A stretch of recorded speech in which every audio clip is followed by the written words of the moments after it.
प्राचीन काल की बात है, जब पृथ्वी पर धर्म का प्रकाश था और अधर्म का अंधकार छिपा हुआ था। दंतवर्णा नाम की एक महातपस्वी राक्षसी थी। उसके गर्भ से उत्पन्न हुआ एक भयानक बालक, नाम था रक्तदंत। उसकी आंखों में अग्नि थी और मन में अधर्म की भूख। रक्तदंत ने बचपन से ही तांडव मचाना शुरू कर दिया, लेकिन वह जानता था कि शक्ति पाने का मार्ग तप है। वह चला गया एकांत वन में। हजारों वर्षों तक उसने ब्रह्मा जी की कठोर तपस्या की। तप से उसका शरीर काला पड़ गया। पृथ्वी तपने लगी।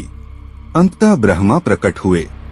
रक्तदंत ने वरदान मांगा, हे सृष्टिकर्ता, मुझे ऐसा वरदान दीजिए कि मेरी मृत्यु न किसी पुरुष के हाथों हो और न ही किसी देवता के द्वारा। ब्रह्मा बोले, तथास्तु। तेरी मृत्यु न तो किसी पुरुष के हाथों होगी और न ही किसी देवता के द्वारा। रक्तदंत हंसा।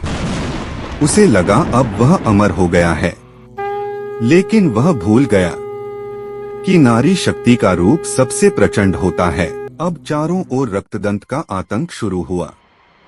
उसने नगर ग्राम जला दिए, मंदिर तोड़ डाले, धार्मिक अनुष्ठान तहस-नहस कर दिया। वेदों की ऋचाएं शांत हो गईं, यज्ञकुंड राख हो गए। संत महात्मा जंगलों में छिपने लगे। जो पुण्य आत्मा राक्षसों के हाथ लगे वे मारे गए। धरती कराह उठी।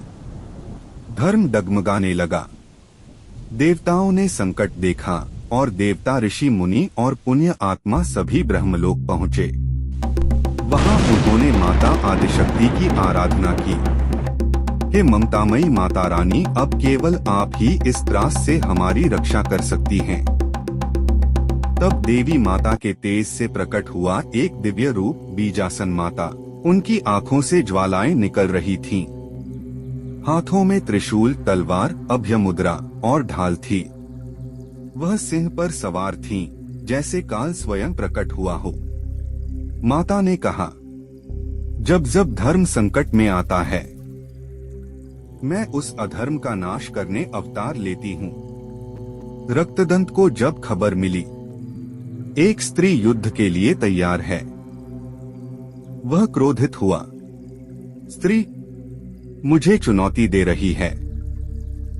मैं अमर हूँ, मुझे कोई नहीं मार सकता। माता बीजासेन मुस्कुराई। अहंकार तेरा सबसे बड़ा शत्रु है रक्तदंत। और स्त्री जब शक्ति बनती है तो काल भी उसकी राह छोड़ देता है। फिर आरंभ हुआ भीषण संग्राम। आकाश गरजने लगा, पृथ्वी कांप उठी, सप्तऋषियों ने अपनी आंखें बंद कर ली। रक्तदंत के अस्त्र शस्त्र व्यर्थ हो गए। माता की शक्ति के सामने वह निर्बल हो गया। अंततः माता ने त्रिशूल उठाया और एक ही प्रहार में रक्तदंत का अंत कर दिया। धरती पर फिर से धर्म का प्रकाश फैला। देवताओं ने वंदन किया, जय हो बीजासेन माता। तभी से माता बीजासेन को संकट निवारिणी माना जाता है। जो उन्हें सच्चे मन से पुकारता है, माता उसकी रक्षा अवश्य करती हैं।